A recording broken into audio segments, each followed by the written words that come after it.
Hello, and welcome to another episode of Battle Ready. Ready. It's getting gradually more high-pitched. Is it? All right. Maybe. So anyway, today we thought we'd talk about a little bit of a review.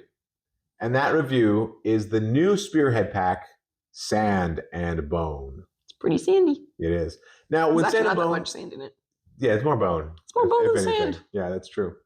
Now, when it first came out, there were a lot of reviews and a lot of articles that talked about what's in it. So we're not going to spend a lot of time there about those kinds of things. There's other things on the YouTubes for that. Yeah. Mostly what we're going to discuss is it fun to play? And in sort of the gamingness of it, is it better, worse, same as Fire and Jade? Okay. And just a little bit of background. So we've played now 3 times as of this recording. At least 3. I think 4. And we've played one of, it comes with 4 new spearheads. There's one for cities, one for Seraphon, one for Ossiarch. Ossiarch Bone Reapers? Yeah, that's right. Bone Reapers. OBR. And Ogres. And so we've done one of them. We did the Seraphon one. Yeah. Which was fun. The power of cheese. And so we've talked about, it's got some new terrain, it's got new twists, it's got mostly new cards, the point scoring cards. There's a few ones that are still in there. Overall, what do you think of Sand and Bone? 8 out of 10. 8 out of 10. Yeah, I'm pretty much right there with you. I think that it is really, really fun. Mm-hmm. I think it is a tremendous entry into Spearhead. Yeah. I think it keeps the idea of Spearhead going in that this is a smaller game, low time commitment, lower model count. Yeah. But very much in line with big AOS, right? You're still moving units. Yeah. You're looking for objectives. You've got battle tactics, right? Little bit of a different system. Maybe in some ways a better system than the main game. I don't know. But that kind of thing where it's like playing a little game of Warhammer. Yeah. Unlike Warcry, which I really liked, and Drake liked a little, but I really liked. It was a different game almost. It's different because everybody's their own people, right? You're not moving units. You're hardly ever looking for objectives. Yes, the system of it is different. Combat is totally different. Combat's different, yeah. Spearhead is very much like big game AOS. Yeah. So I think in that way, Sand and Bone really, really succeeds. Mm-hmm. And I think it's at least as fun as Fire and Jade. So if you liked Fire and Jade, if you like Spearhead, I put Fire and Jade at 8.5. Really? All right, well, we'll talk about it. But if you like that and you go to Sand and Bone, it's not going to be like, oh, this is a step down, or oh, I don't like what they did here, because it's the same system. Really most of what it is a new map to play on. Yeah. Right. So instead of the Fire and Jade sides, you've got the Delorum and Ossia sides, right? No, Ossiarch. It's where the Arciarchs are from. Is it? I thought that was where the Skeleton Boys were from. The normal dudes, the Vikings. I don't think so. I don't know. I don't know that lore good enough. But it's 2 new maps, and each one has a new set of twists, and 75% new cards for players. There's only a few old ones still in there. There's a few old ones. Well, and I've had the suspicion maybe more than that. Those are going to be there for every Spearhead. I think you'll see some of that stuff. Like there's 2 in there that are take over this particular objective, right? And they're not the Dracothian Deus or the Behemoth Deus like they were before. Oh, now it's the Blood Necropolis or whatever, right? Yeah. And it still has control of large terrain feature in your territory. Still has Raid and Raise, which are control along battlefield edge and enemy territory, and have friendly and holy within enemy territory, not in combat. Yeah, so I would say about half are repeats. Yeah. But only the objective side is a repeat. Yeah. The other half are new objectives. And all of them have new, except for one, there's countercharge still. Yeah. So countercharge still exists. But then I think 11 out of the 12 are all new abilities. So, and some of them are really weird and different. And one's overpowered. One is pretty powerful, although there were some pretty powerful ones. I think the most powerful one now is useful most of the time. I think it's more generally useful. What is it? The one that lets you get out of combat and warp anywhere. That one's pretty good. I put forward Final Breath. Lets you respawn. Yes, that's better into the farther in though. Yeah. Right? Because if you get it the first turn where nothing's died yet, it's not so great. Fling your rats off the board, respawn them anywhere in the game. So yeah, I think that one is more generally applicable, which is good. But all the abilities, I find myself looking at the abilities more than I used to. Yeah. In Fire and Jade, it was 100% the objective. And then if I absolutely couldn't do the objective, maybe I'd do the ability. Yeah, but I would almost always shoot for the objective first too. Now, I think the objective is still the priority. Oh, for sure. For sure. That's you why want I put those it on points. top. Yeah, points is how you win the game, right? You want those points. As it turns out. But sometimes you look at it and you're like, ooh, this objective might be a little bit hard. Maybe I could get it. Might be a little bit hard. But this ability is actually going to really help me score this other objective. Yeah. So I'll use this ability, right? Whereas before in Fire and Jade, I'd be like, well, this might be hard, but I'm still going to try. Yeah. The abilities weren't as powerful, impactful. Yeah. So I think Sand and Bone does a really good job with that. Yeah. I think it has a lot. Well, I shouldn't say all new. Much new stuff. Not all new, but much new, which is really good because we played a gajillion games of Fire and Jade. Yeah. Really enjoyed it. Yeah. But especially towards the end, after we'd played 20 or so times, it was like, we're ready. We got this. Or, oh, it's this one. Yeah. Oh, it's this twist. Oh, I got these cards. And it sort of felt like we know what's happening. Yeah, it started to feel a little samey, right? Now, that's a lot of plays. Yeah. Right? 20-something plays. That's a lot of plays. So it's not as though we're complaining that, this game's not replayable. It's bad. Yeah. That's not the case at all. But when you've played it that many times, it's starting.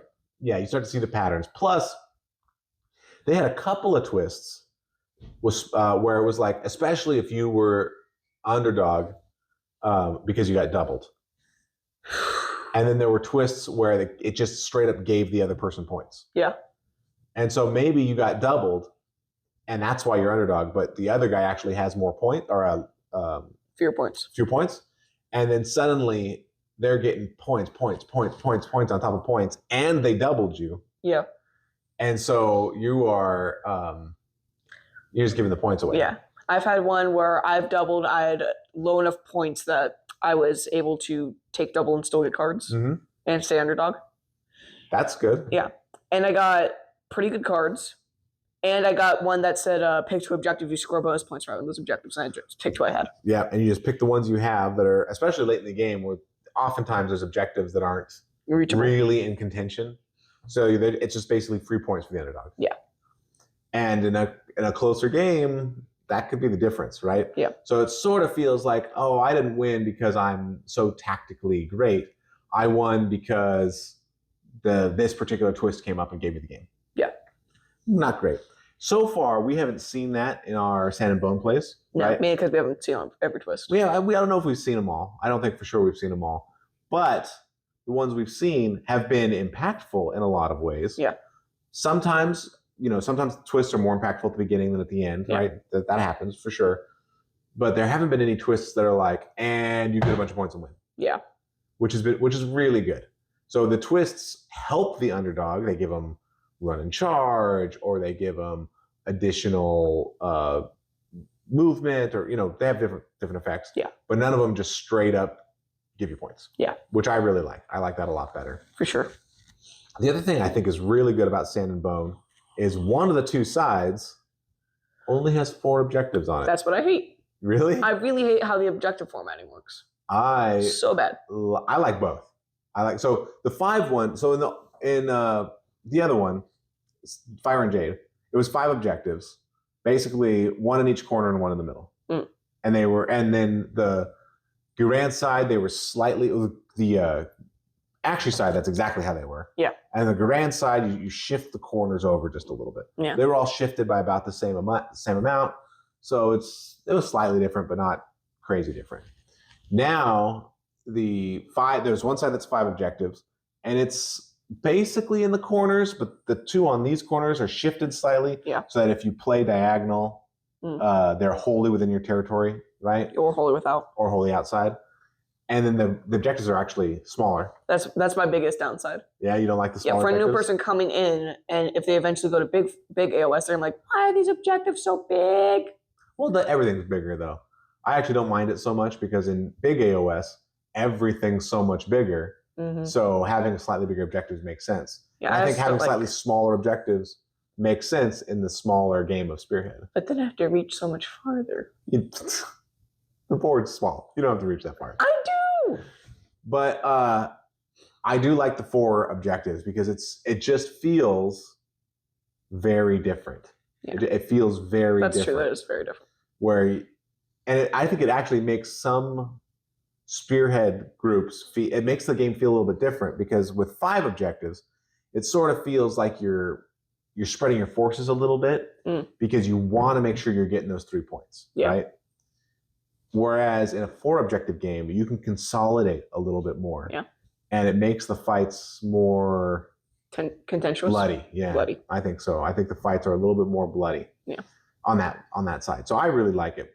So overall, I think that it is about the same level as Fire and Jade. Same. I just think Fire and Jade is slightly better. Yeah, see, I would basically put it the other way. You put Fire and Jade at 7.5?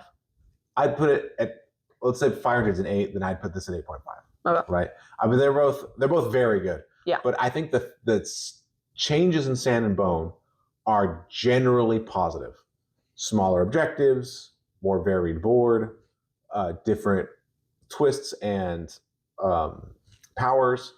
I think all of those things are generally just a little better. They're not huge improvements. Like if you've played Fire and Jade and you're like, oh, I don't like Spearhead. Spearhead's not for me. Sand and Bone's not going to change your mind. Oh no, it's the same game. Yeah. So let's put that out there right away. If you dislike Spearhead, you're going to hate this. Yeah. But if you like Spearhead, if you liked Fire and Jade, you're going to like this. I think, okay, maybe Drake thinks it's not quite as good, but I look at all those changes and I think, man, most of those changes are for the better. I think most of those changes actually make the game a little bit better. In particular, the one thing I really disliked about Fire and Jade is the free points from twists. That's fair. And so getting rid of that, even by itself, I feel like just makes the game better. It makes it feel more tactical. It makes you feel as a player like you're more in control. And I really enjoy that. Like we actually just played a game today. Yeah. And I lost. Drake smashed me by the end. The power of too many rats. So, but the whole time I felt like, oh, I can try to win this. Yeah. I'm in this. I can try to come back from this. I'm going to make super strategic good choices. Whereas in the other game, there's been games where it was close, or maybe I was slightly behind, and the card would come up to give Drake a bunch of points, and I'd be like, oh, okay, all right, we can stop. The most busted card in Fire and Jade was Ring of Smoke. You only get hit on 6s. Yeah. That's so just like, why? Yeah, and again, it super depends on when that comes out, right? Because if that comes out... Round 2, that's broken. You're early. Yeah, and when it comes out, especially if like, okay, I know my opponent is going to score, or is going to try to score this objective, and I only have a small force on it, so he's going to come in and kill me off of it. Yeah. And then you Ring of Smoke it, and suddenly your small force can handle it. Plus, I think a lot of in Fire and Jade, another thing I don't like is in Sand and Bone, it feels like there's a twist that has some kind of impact. Yeah. And then if there's an underdog, they get a little bonus. Yeah. Whereas in Fire and Jade, lots of times it was, here's the bonus for the underdog if there's not roll off. Yeah. And that's not as fun because sometimes that roll off, it becomes super important. Oh, yeah. Right? We are tied. There is no underdog. We are neck and neck, but then that underdog ability goes to one of us. And everyone just gets smashed. And it is such a big gift that, it feels unfair. Yeah. Whereas in Sand and Bone, lots of them, now I think there's a couple where that happens, for sure. But lots of them are like, this twist happens, and if there's an underdog, they get a slight bonus to it or whatever. Yeah. And so it doesn't feel like there's times where a non-underdog is getting an underdog ability. Yeah. Right? So I really like that. And so on the whole, like I said, you look at all those things, all minor tweaks. Yeah. Right. None of them are huge. None of them game breaking or game changing. You don't like, oh wow, this is a lot more like Underworlds, right? It's not like that. Yeah. But I think all those little changes add up to be a little better than Fire and Jade. But now, what makes you like Fire and Jade a little bit more? Really, just the small objectives. I don't. You really don't like those, huh? I really don't like them. Okay, how come? I can't fit all my toys on the objective. See, I like that though.